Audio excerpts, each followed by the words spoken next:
누가복음 제19장 1절로 10절 제가 봉독합니다. 예수께서 여리고로 들어가 지나가시더라.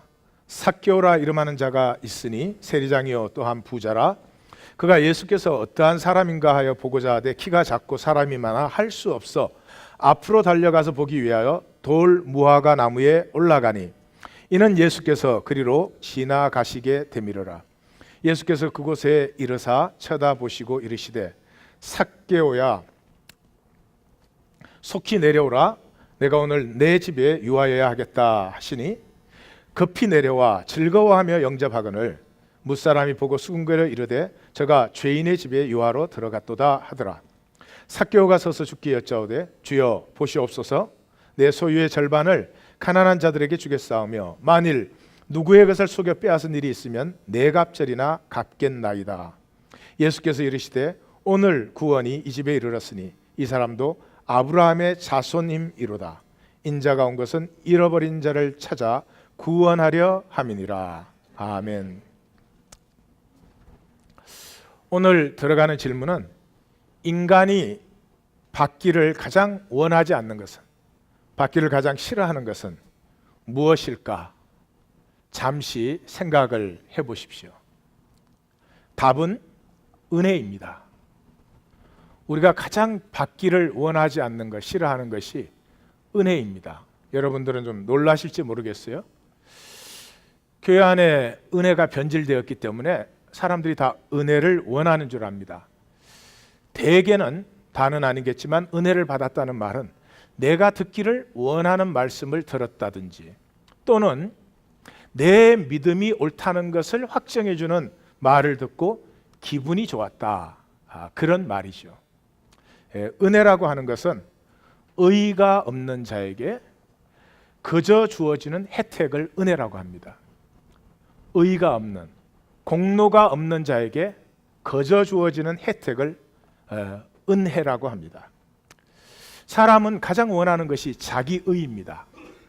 의롭다는 말은 종교적인 표현인데요, 의롭다는 말을 일상용어로 바꾸면 내가 잘했다, 훌륭하다, 때로는 내가 이겼다, 또 성공했다, 무엇보다도 내가 옳다, 그런 말입니다. 내가 옳으면 의가 있고 내가 틀리면 의를 잃어버리죠. 우리는 DNA 속에 이것이 스며 있을 뿐만 아니라 어릴 때부터 잘못하면 어때요? 잘못하면 혼나죠. 혼날 때는 어떻습니까? 혼날 때는 내 존재의 가치가 아무것도 없어집니다. 파워가 아무것도 없습니다. 말할 수도 없고 아무런 그 앞에 권리가 없어집니다. 그러니까 잘못되는 것, 잘못하는 것, 이것이 우리가 가장 싫어하는 것입니다. 항상 옳기를 원합니다. 왜? 옳을 때는 의기등등하거든요. 내가 뭐 시험을 100점 맞아 왔다든지 뭘 잘했다든지 이러면은 기세가 등등해지죠. 그래서 우리가 가장 원하는 것은 내 의, 나의 의가 있기를 원합니다. 근데 은혜는 나의 의가 전혀 없는 사람에게 주어지는 하나님의 혜택입니다. 그래서 사실 은혜를 원하지 않습니다. 이상합니까? 그러면 오늘의 이야기로 들어가 보십시다. 오늘은 5개의 간청 이야기를 요약하는 날입니다. 복음서를 보시면 선포와 가르침으로 되어 있는데 선포에는 크게 기적 이야기와 죽음 이야기가 있다. 이 선포와 가르침의 의미를 우리가 잘 보고 만나고 들을 수 있도록 스토리로 엮어진 것을 선언문 이야기라고 한다. 프로나운스먼트 스토리라고 한다. 그 선언문 이야기 안에는 교정, 칭찬, 반대, 간청, 질문이 있는데 지난주에 우리가 반대 이야기의 요약을 보았죠. 오늘은 우리가 간청 이야기의 요약을 보는 날입니다. 대표적인 간청 이야기, 저기보다 더 있지만 저런 이야기들이 있습니다. 자, 그동안 우리가 나누었던 5개의 간청 이야기를 우리 같이 한번 요약해 보십시다. 먼저 마가복음에서 3개를 나누었습니다. 마가복음의 3개는, 마가복음은 크게 기적 이야기와 죽음 이야기로 되어 있고 이것이 겹치는 부분이 제자도다, 그렇게 여러분들 보셨죠? 그래서 기적 이야기의 중심 부분에서 하나, 제자도의 중심에서 하나, 이 죽음 이야기의 중심에서 하나, 그렇게 세 개를 보았습니다. 첫째 이야기로 들어가 보십시다. 첫째 이야기는 예수님의 공생애가 시작되자마자 기적들이 연달아서 일어납니다. 그 기적들 다음에는 지난주에 우리가 보았던 반대 이야기들, 선언문 이야기들이 연달아서 나오죠. 이 기적 이야기와 선언문 이야기의 중심을 딱 잡아주는, 선포하는 이야기가 중풍병자를 치유하시는 이야기입니다.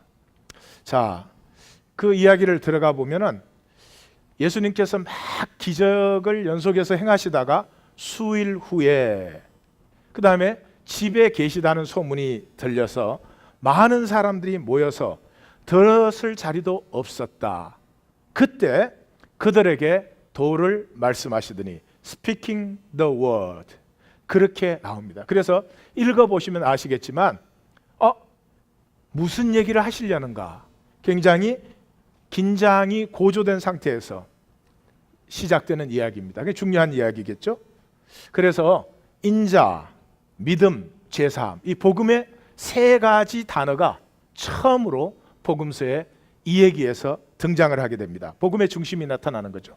그리고 이 이야기는 마가복음은 십자가의 얘기에 마가복음의 절반 이상을 할애하고 있죠. 그래서 나머지 공생애는 굉장히 빠르게 진행됩니다. 마태나 누가복음이 넉 장에 걸쳐서 선포하는 얘기를 마가복음은 한 절로 하나님의 아들 예수 그리스도의 복음의 시작이라 그렇게 해치울 정도로 진행이 빠른 복음서인데, 이 빠른 진행 중에 갑자기 슬로다운이 되면서 자세하게 묘사하는 그런 얘기다. 그러니까 성경을 읽으면 금방 이게 중요한 얘기다, 그렇게 눈치를 챌 수 있는 얘기입니다. 이 얘기에서 예수님이 중풍병자의 죄를 사하여 주셨더니 병이 나았어요. 그렇지만 이 얘기의 중심은 죄와 병의 관계를 얘기하는 건 아닙니다. 죄와 병의 관계는 직렬적 관계가 아니죠. 이런 죄를 지으면 이런 병이 생긴다. 그러면 죄를 또 안 지을지도 모르겠지만 하여튼 포괄적인 인과관계죠. 그래서 예수님께서 그 관계를 인정하실 때도 있었죠. 더 심한 것이 생기지 않도록 죄짓지 말아라, 또는 가서 다시는 죄를 범치 말아라, 이렇게 하신 것도 있지만 관계를 부인한 적도, 죄가 더 있어서 이 빌라도가 그 갈릴리의 그 피를 제물에 섞은 그 사람들이, 실로암 망대가 무너졌을 때 죽은 사람들이 죄가 더 있어서 그러는 줄 아느냐? 아니다. 또 이 사람이 이 맹인으로 태어난 것이 자기의 죄나 부모의 죄 때문이 아니다, 이렇게 부인하실 때도 있죠. 다시 말해서 포괄적인 관계죠. 그러나 근원적인 원리는 분명하죠. 죄는 사망의 원인이죠. 죄의 싹은 사망이에요. 그러므로 죄에 억눌리는 심령은 육적으로 영적으로 불건강해지며, 죄사함 받으면 영적으로 육적으로 건강하고 치유되는 것이다. 근원적인 원리가 되겠죠. 본문의 핵심은 어디에 있느냐? 마가복음의 중심이 복음의 선포죠. 그래서 시작하자마자 하나님의 아들 예수 그리스도의 복음이다, 그렇게 선포를 합니다. 복음이 뭡니까? 복음은 하나님의 가슴이죠. 그 하나님의 가슴은 뭡니까? 건강한 자에게는 의사가 쓸데없고 병든 자에게 쓸데있다. 나는 의인을 부르러 온 것이 아니라 죄인을. 하나님의 가슴은 병든 자를 고쳐주시고 죄인을 회복시키고 온전케 하시고 생명으로 피어나게 하시는 것. 다시 말해서 만물 안에 자신의 영광과 기쁨이 가득한 것, 그 하나님의 가슴이죠. 그래서 하나님의 가슴은 무조건적인 용서예요. 생명을 구하는 것과 죽이는 것 어느 것이 옳으냐? 상황이 어떻든 간에 생명을 구하는 것과 죽이는 것 어느 것이 옳으냐? 당연히 구하고 봐야죠. 조건 없이 이 생명을 구하고 무조건적인 용서, 이것이 하나님의 가슴이다. 그래서 이 이야기의 핵심은 어디에 있느냐 하면 하나님은 용서하는 분이시다. 하나님은 용서하는 분이시다. It's God's job to forgive. 제 말이 아니고 쇼펜하우어라는 분이 하신 말씀인데 잘 말씀하신 거예요. 쇼펜하우어는 무신론자로 알려져 있거든요. 그거는 아무도 모르는 일이지, 하나님하고 관계는. 그러나 교회에 대해서, 종교에 대해서 굉장히 비판적인 분이었어요. 그래서 너 그러면 너는 하나님 앞에 제사함 못 받는다. 그러니까 쇼펜하우어가 It's God's job to forgive me. 대단한 믿음이에요. 그 시대에 종교인들 다 합한 것보다 더 훨씬 건강한 믿음일지도 모르겠어요. 어쨌든 하나님은 용서하시는 분이에요. 자, 이 용서는 하나님이 모든 사람을 용서하고 계십니다. 교회를 다니든 안 다니든. 그게 하나님의 가슴이에요. 그러나 하나님이 다 용서하시지만 모든 사람에게 용서가 임하는 건 아니에요. 그러면 누구에게 용서가 임하는가? 믿는 자에게 임해요. 믿는다는 말은 교회 교리나 가르침에 동의해서 믿습니다. 그건 믿음 아니에요. 그건 동의합니다. 굉장히 교회 안에 용어가 잘못된 것들이 많죠. 동의합니다죠. 믿는다는 말의 핵심은 향함이에요. 믿음의 특징은 향함이에요. 오늘 그 중풍병자를 보면은 덜것에 메워서 데리고 왔어요. 그런데 예수님 앞에 나아갈 수 없으니까 지붕을 뜯고 구멍을 내어서 달아 내렸다고 돼요. 막을 수 없는 향함. 향함은 생각을 다 패해버립니다. 우리 다 자식이 이쁘잖아요. 예? 어떻게 생겼어도 내 자식은 세상의 모든 자식보다 더 이쁘잖아요. 그거 왜 그래요? 향함이 있어서 그래요. 향함이. 예? 이 창룡이를 향한 나의 마음을 누가 맡겠어요? 그러니까 어떻게 생겼든 간에 아무리 봐도 창룡이보다 이쁜 청년은 세상에 없어. 객관적이고 이렇고 저렇고 모든 생각을 다 패하는 게 향함이에요. 젊은이들이 사랑을 하기 시작하면 뭐예요? 향함이 생기잖아요. 그 사람만 있으면 모든 게 해결될 것 같은, 그 사람하고만 있으면 영원히 행복할 것 같은, 그러다 그게 잘 안 될 때도 있기는 있지만, 지금 웃는 분들은 인생이 고달프신 분들이에요. 향함이 생겨요. 향함. 이 향함이 있을 때 내 생각이 패해지고요, 내 생각이 패해진 자리가 말씀이 나를 사로잡는 자리가 되죠. 그래서 이 향함의 믿음은 용서가 개념이 아니라 능력이 되게 합니다. 자리를 들고 일어나 걸어갔잖아요. 여러분이 받으신 용서는 어떤 용서입니까? 하나님이 십자가의 사랑으로 나를 용서하셨다는 개념 갖고 계십니까? 그렇지만 능력이 없으면 여전히 죄의식에 억눌려 있을 것이고, 여전히 열등의식을 갖고 계실 것이고, 여전히 성공이라는 의를 만들어내기 위해서 몸부림을 치고 계시겠죠. 둘째 이야기는 제자도의 핵심 부분에서 우리가 나누었죠. 이 얘기는 4개의 뚜렷한 구분이 있습니다. 이걸 아셔야 이 얘기를 똑바로 이해하실 수가 있어요. 첫 얘기는 예수님과 부자의 얘기예요. 여기에서 쉐마가 안 돼요. 두 번째, 예수님과 제자들이 예수님의 말씀에 쉐마를 해요. 세 번째, 베드로와의 대화에서 계속 대화가 나오는 거예요. 대화에서 하나님 나라의 원리를 선포해줘요. 그리고 결론을 내리십니다. 이걸 모르면 베드로가 굉장히 교만하게 군다 이렇게 잘못 이해할 수도 있어요. 그러면 제일 첫 번째, 부자 청년과의 그 대화로 들어가십시다. 부자 청년과의 대화로 들어가면은 한 사람이 그러는데, 마태복음에서 청년, 누가복음에서는 관원, 뭐 이런 얘기로 나와요. 다시 말해서 이 오늘 복음에는 부자로 나오죠. 하여튼 부자, 청년, 관원, 굉장히 성공한 사람이죠. 굉장히 성공한 사람이죠. 달려와서 꿇어 앉아 묻자오되, 여기에서 당당함과 자신감, 달려와서 예수님 앞에 착 무릎을 꿇고 그러고는 물었습니다. 뭐라고요? 선한 선생님이여, 내가 무엇을 하여야? 여기에서도 자신감을, 말씀하시면 저는 할 수 있습니다, 하겠습니다 하는 자신감이 여기에 들어있죠. 영생을 얻으리까 하는 이 질문에서도 여기 영생을 얻는다는 단어가 inherit, 유업을 받는 단어, 권리를 획득하는 그런 단어입니다. 당당하고 자신감 있고 말씀하시면 저는 그것을 할 수 있습니다. 그랬더니 예수님께서 뭐라고 그러시겠어요? 그 당당함과 자신감 앞에서 율법을 다 지키면 되지. 그랬더니 뭐라고요? 내가 어려서부터 다 지켰습니다. 어려서부터 다 지켰습니다. 대단한 자신감. 자신감이 나쁘다는 얘기 아닙니다. 자신감 좋은 것이죠. 그때 예수님께서 그를 보시고 사랑하사 가서 다 팔아 주라.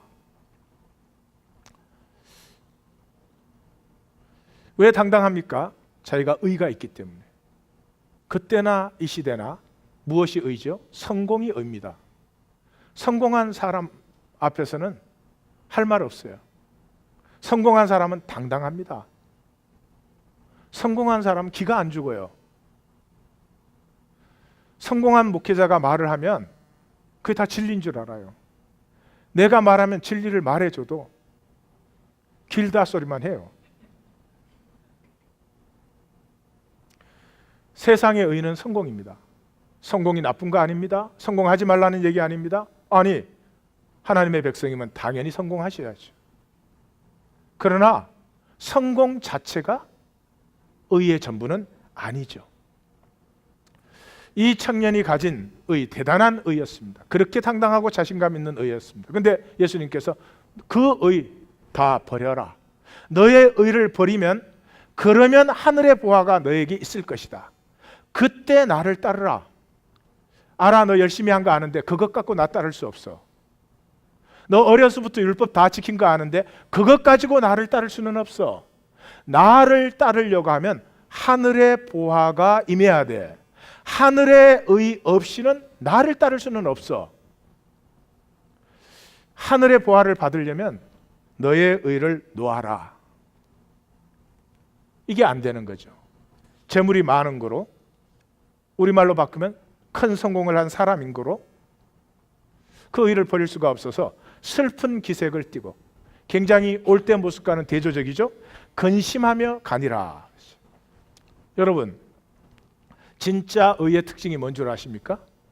진짜의 특징은 버릴 수 있는 것입니다. 진짜 의를 가진 사람은 늘 의를 주장하지 않습니다. 잘못했을 때 미안합니다, 죄송합니다, 제가 또 잘못했군요, 이렇게 말할 수 있어요. 가짜 의를 가진 사람은 그거 안 됩니다. 변명해야 되고, 그럴 수밖에 없었다고 사정 얘기를 해야 되고. 진짜 생명을 가진 사람은 특징은 버릴 수 있는 것입니다. 가짜 생명은 죽을까봐 부들부들 무슨 죽을까봐까지 갑니까? 상황만 좀 나빠지면 부들부들 떨기 시작합니다. 이 부자 청년이 가졌던 의가 진짜 의였다면 예수님이 버리라고 할 때 얼마든지 버릴 수 있습니다. 제자들이 기뻐하고 한이했던 28절과 이렇게 대조를 이루고 있는 것이죠. 자, 그 다음에 제자들과 얘기를 합니다. 제자들과 얘기하는 그 핵심은 뭡니까? 낙타가 바늘기로 나가는 것, 부자가 하나님 나라로 들어가는 것보다 쉽다, 뭐 이런 얘기가 다 뭐죠? 사람으로 되지 않고 하나님으로만 할 수 있다. 참된 의, 영원한 의는 아무리 훌륭하다고 해도 사람이 만들 수는 없는 것이고 하나님으로부터 오는 것이다. 그때 베드로와의 대화를 통해서 제자도의 본을 보이죠. 우리가 모든 것을 버리고 주를 쫓았나이다. 이 베드로가 지금 교만한 거 아닙니다. 그 흐름을 보시면 부자 가난의 그 이야기와 대조를 시키고 있는 거죠. 그 어떻게 알 수 있어요? 주님이 약속하시잖아요. 그냥 약속이 아니라 종말적 약속을 하십니다. 내가 진실로 이 말은 종말적인 약속이에요. 그래서 뭐한 자는, 버린 자는, 버린다는 말은 뭐예요? 매달리지 않는 자예요. 진정으로 가진 자는 매달리지 않습니다. 진정으로 가진 자는 버릴 때는 버리는 것이고 누릴 때는 누리는 것이고, 천국의 제자된 서기관마다 곳간에 드나들며 새 것과 옛 것을 마음대로, 모든 것이 하나님의 것이고 하나님 안에 있는데 뭐가 버리고 갖고 오고가 있어요. 그거 버려야 될 때는 내려놓으면 되는 것이고 써야 될 때는 사용하면 되는 것이고, 무슨 나의 의라고 붙들고 있어요. 하나님이 나를 사랑하시고 의롭다 하셨으니 내가 잘못됐을 때는 내가 죄인입니다 그러면 되는 것이고, 그 의를 당당하게 살아가야 될 때는 당당하게 살면 되는 것이죠. 버린 자가 진정으로 가진 자입니다. 십자가의 죽음이 영생입니다. 그래서 그런 사람은 현세에도 100배나 받고 영생도 받지만 현세의 100배를 받을 때 뭐를 받아요? 박해를, 고난을 겸하여 받는다. 이 말이 싫어지시면 아직은 생명은 모르시는 거예요. 생존으로 사는 거죠. 생명으로 사는 사람은 고난을 향할 때 신명이 나기 시작하는 거죠. 산을 타는 사람이 다리 안 아픈 뒷동산만 맨날 오른다고 좋아할 사람 없죠? 그러죠? 마나슬루를 얼마 전에 마나슬루에서 유럽 등반대가 조난을 눈사태가 나가지고 조난 당했더라고요. 마나순들을 향할 때, K2를 향할 때 그때 신명이 나는 거지. 아, 편하다. 그래서 그런 건 없죠. 생명이 회복된 자의 특징은 고난을 향하는 것입니다. 내가 대해야 될 그것을 향해서 나아가는, 자기의 길을 나아가는 사람, 그 길이 편안한 길일 수가 있겠습니까? 어렵죠. 자기를 쳐서 복종시키고, 자기를 훈련하고 연단하고, 정욕과 싸우고 이기와 싸우는 길이죠. 어려운 길이죠. 그러나 어려운 길을 가기 때문에 더욱더 당당해지고, 더욱더 떳떳해지고, 그 길을 가기 때문에 그 나머지 뭐 잘못되었으면 얼마든지 내가 미안합니다, 죄송합니다 할 수 있는 거지. 변명하고 정당하고, 부부 사이에조차도 내가 잘못되었어요, 그 얘기를 못하는 그런 무기력한 삶을 살지 않죠. 두 번째 이야기의 결론은 뭡니까? 영원한 의, 참된 의는 나에게서는 나지 않는다. 그냥 전적으로 은혜에 붙들림 받는 것이다. 사람으로는 할 수 없을 때 하나님은 다 하신다. 이 은혜에 붙들림 받은 자의 특징이 뭐예요? 놀람이죠. 놀람. Amazement to astonishment. 그래서 예수님이 말씀을 선포하실 때 그 교회는 놀라니 다 놀라 서로 물어가로되 어찌미냐 권세 있는 새 교훈이로다. 이렇게 이런 것들이 나와요. 그래서 이 젊은 부자가는 훌륭한 사람입니다. 훌륭한 의를 가진 사람입니다. 그럼에도 불구하고 이 평생에 이 사람이 만든 의가 하나님의 은혜에 비하면 배설물과 같은 것이라는 거죠. 그런데 이 얘기에서 보여주는 건 뭐예요? 우리의 모습이죠. 그래도 하나님 은혜로 살고 싶지 않고 내 의를, 하나님 은혜의 억만분의 1이 안 돼도 내 의를 딱 세워가지고 나 이렇게 성공한 사람이야, 나 이렇게 잘난 사람이야, 나 이렇게 떳떳한 사람이야, 그거 대접받고 싶어 한다 하는 우리의 모습을 보여주고 있죠. 하나님같이, 태초부터 우리를 속여온 하나님같이, 하나님같이 내가 하는 말은 다 인정받아야 돼. 내 생각은 다 정당해야 돼. 틀린 경우에는 사정이 있을 수밖에 없어. 다 나를 좋아해야 돼.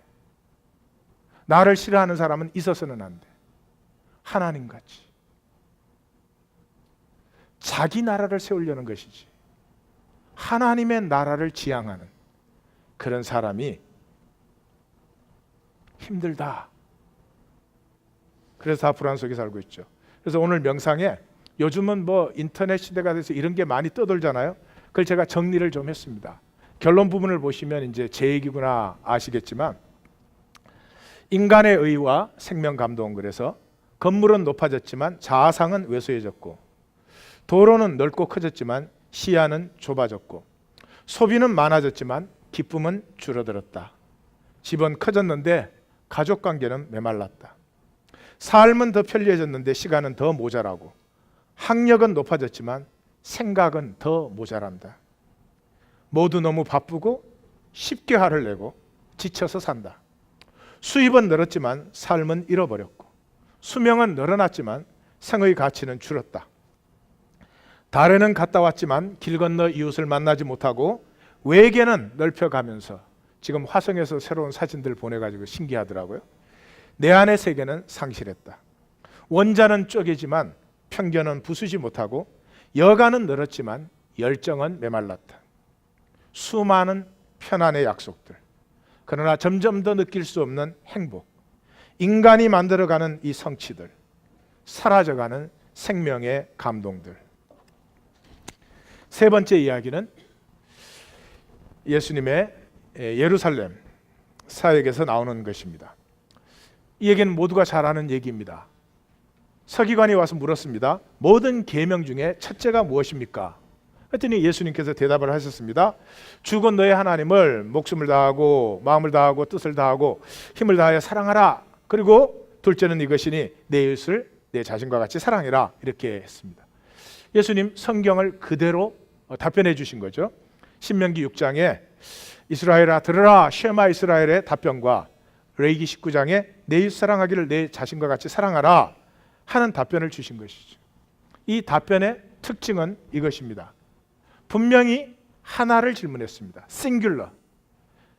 가장 크고 첫째 되는, 마태복음은 그렇게까지 표현을 하는데 그 계명이 무엇입니까? 그랬는데 예수님이 두 가지로 대답을 하셨다는 거죠. 왜 두 가지로 대답을 했죠? 하나님은 실체가 아니십니다. 하나님은 오브젝트가 아니십니다. 그러므로 하나님을 사랑할 수 없습니다. 하나님 어떻게 사랑하세요? 내 몸을 불사르면 하나님 사랑합니까? 우리가 이렇게 예배 드리면 하나님의 영광이 충만해집니까? 우리 예배 안 드리면 하나님의 영광이 없어집니까? 하나님의 영광 자체이십니다. 하나님은 존재 자체이시며 하나님 사랑 못해요. 사랑할 수 없어요. 하나님을 사랑하는 유일한 길은 하나님의 뜻을 사랑하는 거죠. 그런데 하나님의 뜻은 뭐예요? 서로 사랑이죠. 예수님께서 요한복음에서 요약을 분명 확실하게 해주죠. 새 계명을 너희에게 주노니, 하나님 사랑한 거 잊어버려. 이제 너 정말 하나님 사랑하고 싶어? 그러면 내가 너희를 사랑한 것 같이 너희도 서로 사랑하라. 그리하면 온 세상이 너희가 내 제자인 줄 알리라. 사랑하는 이유가 무엇입니까? 기분 좋으려고요? 종종 그렇게들 생각을 합니다. 사랑하면 서로 기분도 좋게 해주겠죠. 출발에 불과하겠죠. 진정한 사랑은 고난을 가능하게 합니다. 사랑할 때 고난을 능히 감당합니다. 예?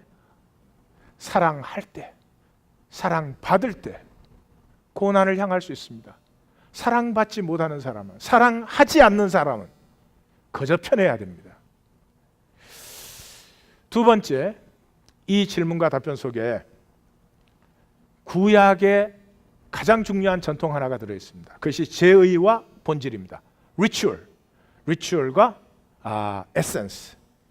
자, 그렇게 대답을 하시니까 이 서기관 하나가 이렇게 했어요. 선생님이여, 옳도소이다.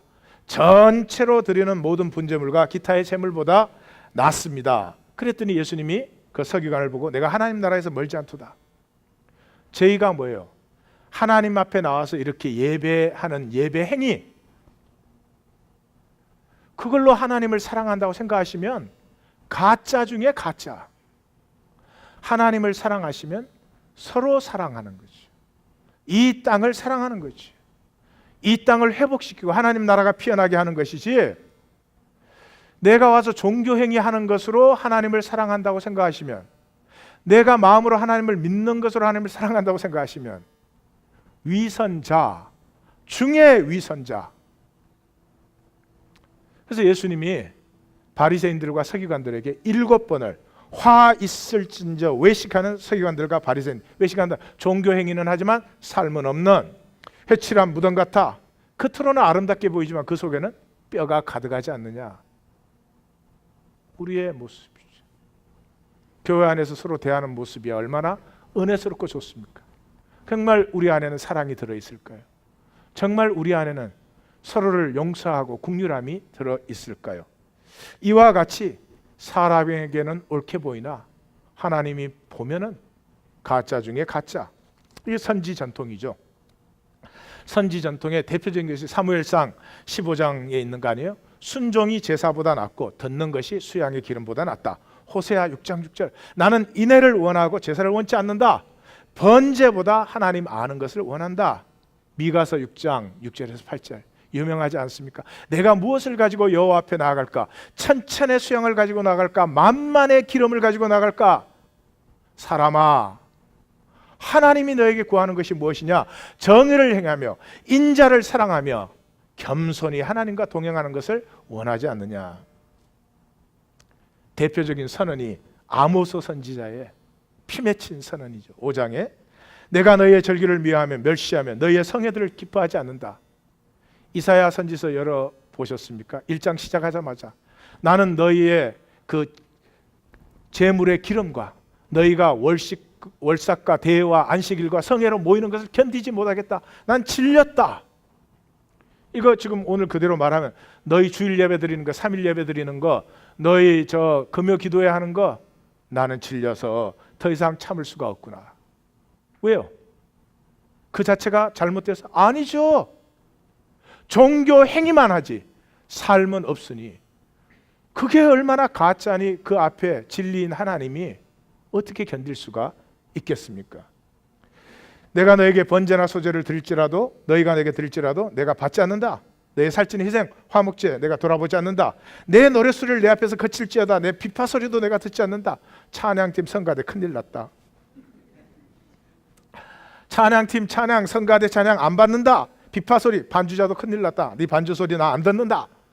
얼마나 다행이요. 너 설교 듣지 않는다. 이건 없잖아요. 하나님 나를 먹고 살으라고 오직 정의를 물같이 공의를 마르지 않는 강같이 종교가 가짜인 것을 이 말씀 아니면 우리가 모를까요? 이 말씀 아니면 모를까요? 세상이 다 알죠. 세상이 다 알지만 표현하기가 거부간 것은 항상 유머로 표현돼요. 신부와 목사와 랍비가 세 사람이 같이 만났어요. 그래서 서로 이제 야 우리 솔직하게 영업의 비밀을 나누자 이랬대요. 그래서 각자 사례를 어떻게 받느냐고 물었대요. 그러니까 신부님이 그랬대요. 딱 헌금을 가지고 선을 하나 그은 다음에 확 던진대요.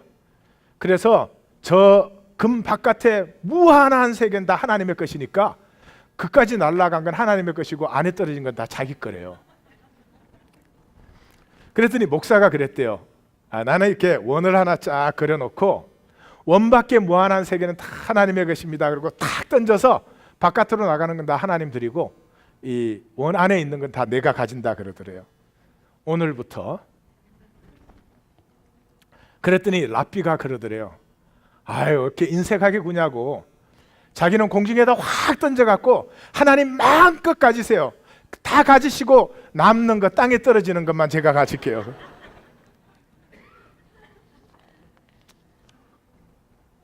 웃지만 어떻게 보면 참 비극적인 것입니다. 종교가 거짓이라는 것을 모른 척하는 사람은 교회 안에 있는 사람밖에 없어요. 종교 자체는 귀한 것입니다. 종교의 삶이 없어지면 그런 위선이, 그런 추함이 어디에 있겠어요? 우리에게 심각해야 됩니다. 나 이렇게 교회 나와서 하나님 섬기고 봉사하고 말씀 듣고 하는데 내 삶에 하나님이 나타나고 있는지 정말 가슴 아프게 묻고 점검해야 됩니다. 웃고 말 일이 아니죠. 누가복음에서 두 개를 보았습니다. 누가복음에서는 누가복음의 핵심은 예루살렘으로 올라가는 전이 중심의 복음서다. 그래서 전이의 그 여행의 결과에서 하나를 보았고요. 그 다음에 예수님의 십자가 사역의 결론에서 하나를 보았습니다. 자, 오늘 삭개오 사건 우리가 읽은 본문이 바로 전이 본문의 결론 부분이죠.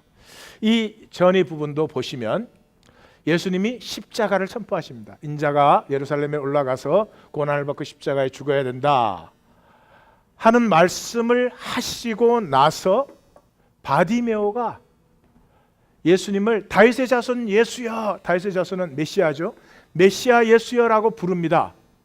그가 예수님이 불렀을 때 겉옷을 버려두고, 이 사람의 전 재산은 겉옷 하나입니다. 그걸 버려두고 뛰어서 주님 앞에 나아갔다고 되어 있습니다.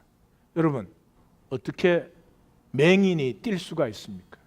그것도 그 사람 많은 자리에서. 근데 뛰어서 나갔습니다. 그래서 눈이 열리고 이 기사의 마지막이 저가 길에서 예수를 좇으니라. 저가 길에서, 무슨 길에서? 십자가의 길에서. 그래서 핵심이 뭐예요? 십자가를 따르려면 봄이 열려야 된단 말이죠.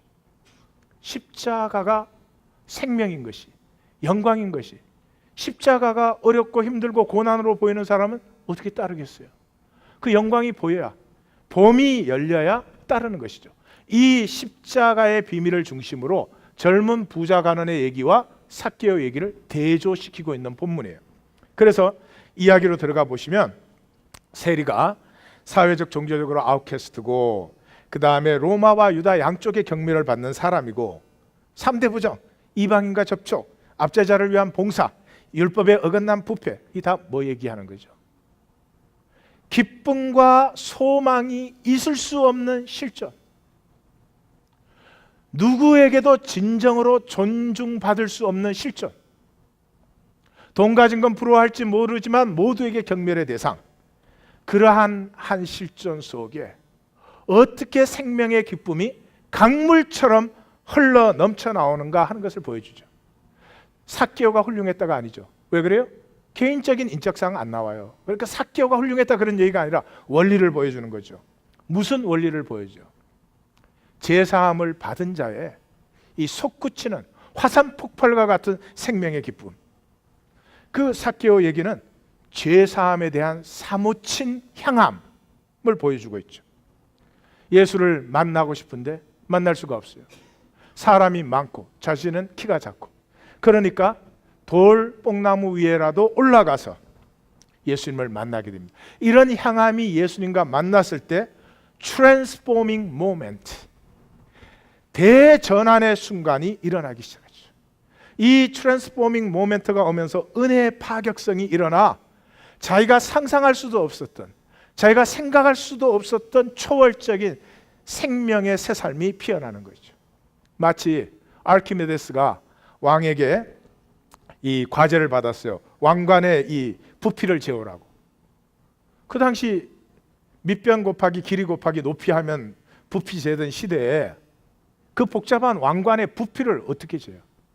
끙끙거리다가 어느 날 끙끙거리다가 향함이죠. 어떻게 그 마음속에 스캐닝 어떻게가 돌아가는 거죠. 성도의 마음속에 딱 한 가지가 돌아가야 돼요.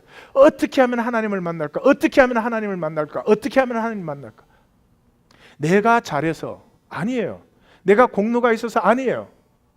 사랑의 하나님, 나를 나 그대로 사랑, 이 세상에 존재하지도 않으며 이 세상에 만날 수도 없으며 이 세상에는 알 수도 없는 그 사랑에 내 가슴이 부딪혔을 때 내 속에서 무엇이 피어나는지 그것을 보시려면 끊임없는 향함, 어떻게 하면 하나님을 만날 그것이 돌아가야 돼요.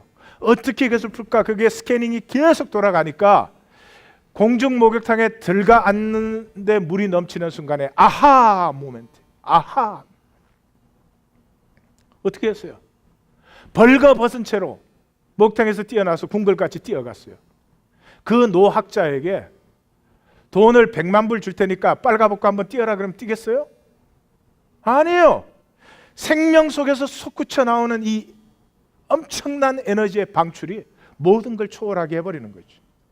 트랜스포밍 모멘트가 삭개오에게 임했잖아요. 그 돈 때문에 그 욕을 먹던 사람이, 돈 때문에 모든 사람에게 손가락질을 받고 살던 사람이 소유의 절반을 가난한 자와 나누겠다. 내가 속여서 빼앗은 것을 4배로 갚겠다. 율법은 20% 붙여서 보상하게 해요. 특별한 경우에는 2배까지 보상하게 해요.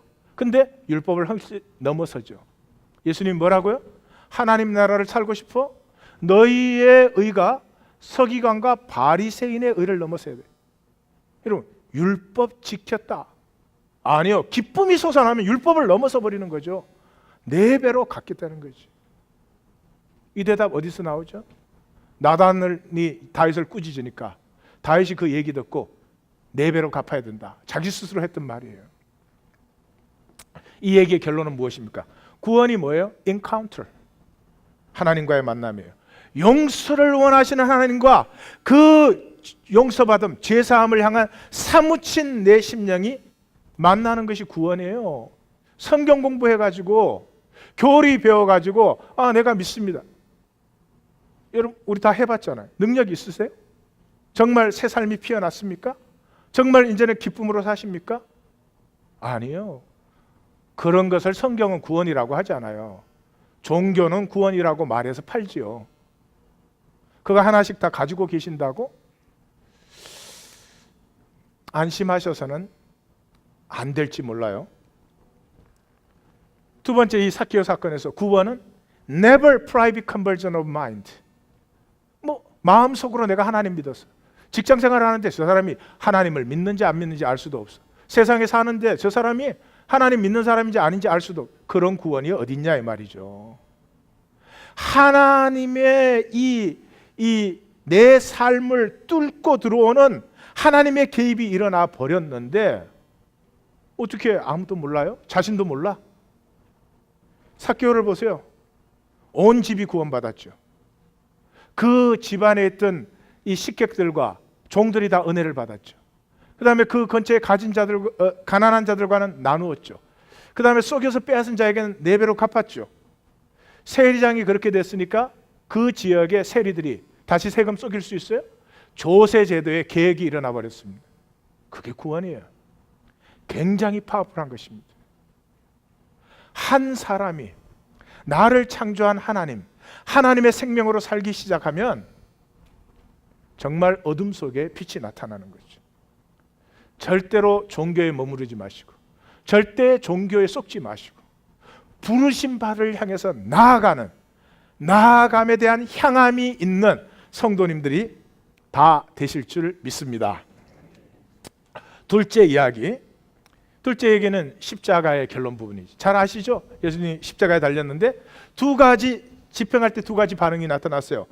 여자들은 가슴을 치면서 슬피 울고 있고, 또 한쪽은 비웃고 희롱을 했어요. 그 다음 장면을 보니까 2 행악자가 나타났어요.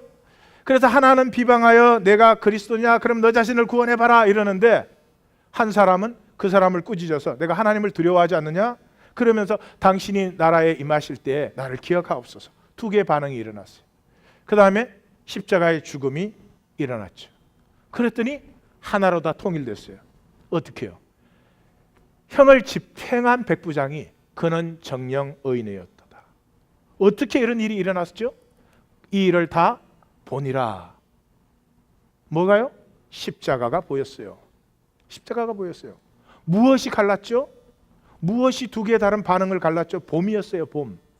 첫 행악자는 지도자들과 군인들의 비웃음과 희롱, 그걸 봤죠. 이 세상 집행자들을 봤어요. 둘째 행악자는 예수님을 보았습니다. 예수님을 보았어요. 십자가는 영육 간에 가장 고통스러운 형이기 때문에 참 비참합니다. 거기에다가 매달아 놓으면요, 이 여기를 지나가는 근육이, 이게 사람이 힘이 없으면 고개가 떨어뜨리잖아요. 고개를 이렇게 떨어뜨려 보시면 이 근육이 기도를 막아서 숨을 쉴 수가 없어요. 거기에다 너무너무 고통스럽기 때문에 그냥 숨을 급격하게 쉽니다. 그렇게 해서 체력 소모가 굉장히 급격해지기 때문에 십자가형이 가능한 것입니다. 만약에 그 정도 고통 줘갖고 달아나서 이 손 아프고 발 아프고 피 흘리는 걸로 죽는다면 세상에 그거 볼 수가 없을 거예요. 그렇게 죽는 것이 십자가형입니다. 근데 제가 아무리 생각을 해봐도 예수님이 그렇게 헉헉거리지 않으셨어요. 않으신 거 당연하죠. 막 헉헉거리면서 저들의 죄를 알아듣게 하려고 별짓을 다 해요. 그러고 저들의 죄를 사하여 주시옵소서 그랬으면 그 말이 권위가 있겠습니까? 아버지여 내 영을 아버지께 어떡하나이다 했으면 그 말이 똑바로 들리고 기록에 남을 수가 있겠습니까? 불의가 없고 죄가 없으시고 고통까지도 생명으로 품어 안으시기 때문에 그 고통 중에서도 예수님의 호흡은 고르고 아마 균형이 있었을 거예요. 올려서 하고 내려가시면 한참 숨은 못 쉬지만 그 죄와 고통에 시달리는 모습은 분명히 없었을 거예요. 그 모습만 봐도 저분은 우리와 다르다 분명히 볼 수 있었죠. 봄이 뭐예요? 감추인 것을 찾아내서 보는 게 아니에요. 분명히 눈앞에 보이는데 안 보는 거예요. 뭐 때문에? 우리의 욕심 때문에. 타구르가 내가 전 세계를 여행하면서 많은 신비를 보았는데 그러고 돌아오다 보니까 내 집 앞 풀잎에 맺혀있는 이슬은 내가 못 봤구나. 눈앞에 있는데 안 보여요. 욕심 때문에, 내 생각 때문에. 결론이 뭐죠? 우리에게 필요한 것은 하나님과의 엔카운터입니다. 그 엔카운터에 필요한 것은 향함밖에 없어요. 향함. 향함이 있는 사람, 아버지의 가슴, 십자가를 만나요. 십자가에서 나를 사랑으로 품어안는 그 하나님의 사랑을 만나는 순간에 내 죄가 용서받은 것을 알아요. 죄책감에서 자유할 때 얼마나 놀랍고 큰 능력의 역사가 일어난 줄 아십니까? 돈 벌고 싶은데 잘 안 되죠? 왜요? 내 의를 만들려고 내 힘으로 돈을 벌려고 하니까. 세상 사람이 다 그렇게 하거든요. 돈을 번다는 건 저쪽 사람 주머니에 있는 돈이 내 주머니로 오는 거거든요. 쉽게 안 내준다니까요. 한번 해보세요. 옆에 사람 거. 지금 한번 뺏어 보세요. 예. 그렇게 되지 않아요. 옆에 사람에게는 나누어 주실 생각하시고요. 하나님으로부터 솟아나는, 나를 믿는 자는 배에서 생수의 강이 흘러 넘치리라. 하나님으로 솟아나는 생명의 부요를 만나시기를 주의 이름으로 축원합니다. 자, 누가복음의 얘기죠? 사도행전 누가 썼죠? 누가가 썼죠. 그래서 사도행전을 시작하면서 이것을 누가가 베드로를 통해서 잘 정리해 줍니다. 뭐라고요? 우리에게 필요한 것은 뭐라고요? 너희가 십자가에 못 박은 예수를 잘 봐, 똑바로 봐. 너 죄인이라고 죽였지? 아니야. 하나님께서 저를 통하여 구원하신다. 똑바로 봐. 그들이 그것을 보고 그 얘기를 듣고 마음에 찔려서 어찌할꼬 했을 때 회개하는 것이 죄사함이고 죄사함 받는 것이 회개하는 것이고, 그렇게 되면 육으로 살았던 내 삶이 하나님의 영이 임하는, 천지에 충만한 하나님의 영이 내 안에 운행 역사함으로 말미암아 이 작은 실존이 우주 전체를 누리는, 이 작은 실존이 우주의 모든 것을 천국의 제자된 서기관처럼 새 것과 옛 것을 마음대로 꺼내어 쓰는, 누구에게 이기기 위해서 살지 않습니다. 누구보다 더 가지기 위해서 살지 않습니다. 누구보다 잘나기 위해서 살지 않습니다. 뭔 그런 것을 살아요? 온 우주가 내 유업인데. 결론, 십자가가 보여야 합니다. 십자가가 영광으로 보여야 됩니다. 십자가가 고난으로 보여서는 안 됩니다. 시어머니가 십자가다, 그럼 무식한 말 하면 안 됩니다. 나의 십자가는 긴 설교를 듣는가, 이런 얘기도 안 됩니다. 뭐라고요? 하나님의 영이 아니면 이건 보이지 않는 거예요. 그래서 여러분들 기복신앙을 조심하셔야 됩니다. 기복신앙의 중심은 어디에 있어요? 상황 아니에요. 상황을 좋게 해주겠다는 거 아니에요. 돈 많으면 상황이 편하죠. 병 낫게 해주겠다는 거 아니에요. 병 나으면 상황이 편해지는 거죠. 그러면 하나님은 우리 거지 만드십니까? 다 환자 만드십니까? 정반대죠. 정반대죠. 하나님은 생명 중심이에요. 생명 피어나면 그건 무한히 누리는 것인데, 생명은 두렵고 불안하고 부들부들 떨게 만들어 놓고 복 준다고 얘기하는 거짓을 조심하라는 거죠. 제가 말씀드립니다. 30년 목회 제가 단언할 수 있는데요, 복 받으려고 믿는 사람 반드시 가난합니다. 두고 보십시오. 반드시 가난합니다. 그런데 예수가 복인 줄 알고 누리는 사람, 돈뿐만 아니라 삶 전체에 풍성해집니다. 십자가가 보여야 돼요. 두 번째, 십자가가 보이면 사무친 향함이 생깁니다. 십자가가 생명의 영광으로 보이면 사무친 향함이 일어나죠.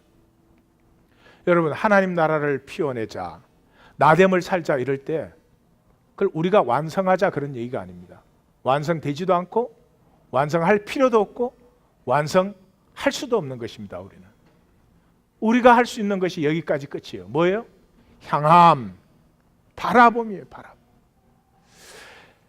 하나님이 창조하신 나, 하나님의 나의 그 아름다움을 바라봐야 됩니다. 그러면 현재 내가 얼마나 추하게 살고 있는지, 현재 내가 얼마나 비참하게 살고 있는지 사람들이 인정해 준다고 그럭저럭 괜찮은 척 사는 이 웃기는 짓이 할일 없어지는 거죠. 상하고 통회하는 심령이 일어나기 시작합니다. 중풍병자가 지붕을 뜯고 달아내는 거죠.